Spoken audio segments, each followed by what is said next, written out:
Hello everyone, today our group will be presenting on urban development and its impact on wildlife habitats. Urban development is necessary for economic growth, but when it is poorly planned, it creates serious environmental problems. One clear example is land clearing for housing and commercial projects, which destroy forests and wetlands where animals live.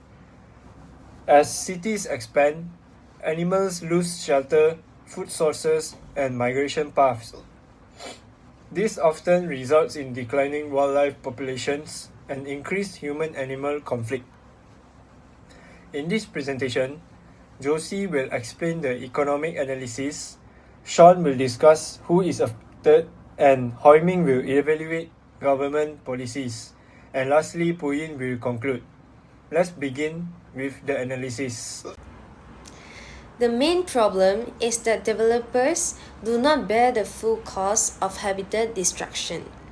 This is an example of a negative externality, where private construction activities impose environmental costs on society. For example, when a forest is cleared to build apartments, the developer gains profit, but wildlife loses its habitat.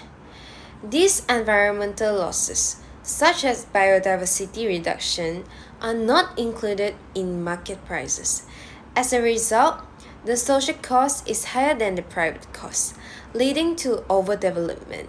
This is a form of market failure because without government intervention, too much land will be developed compared to what is socially optimal.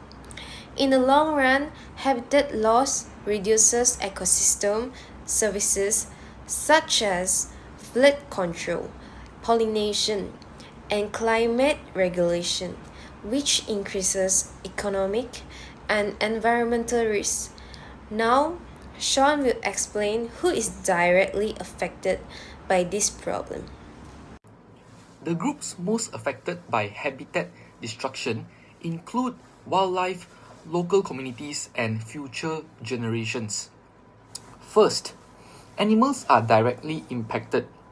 Species such as birds, monkeys, and reptiles lose their homes and food sources, causing population decline or extinction.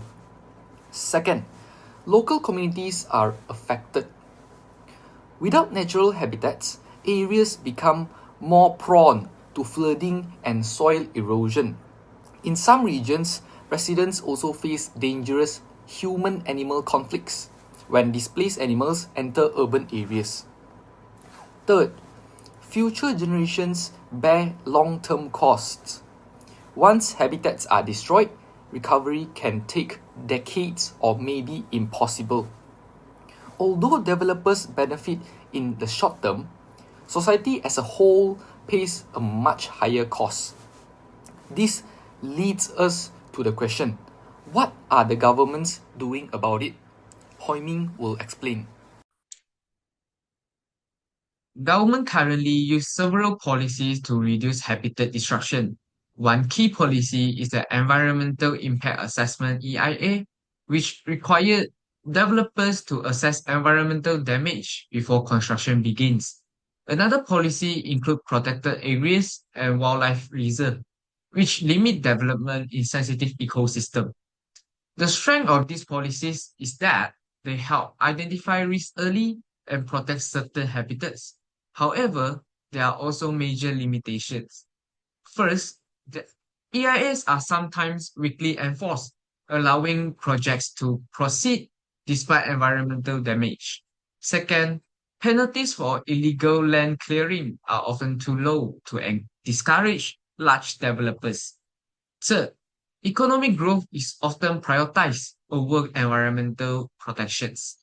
A possible solution is stricter enforcement, higher penalties for habitat destruction, and incentive for sustainable development practice. Finally, Huiyin will conclude our presentation. In conclusion, urban development has created serious negative externality by destroying wildlife habitats. Our example shows that although development brings economic benefits, it causes environmental damage that affect animals, communities, and future generations. Because of the market fails to account for this cost, government intervention is necessary. Stronger policies, proper enforcement, and sustainable planning are crucial to balance economic growth with environmental protection. If action is not taken, habitat destruction will continue and the consequences will become irreversible. Thank you for your attention for watching this video.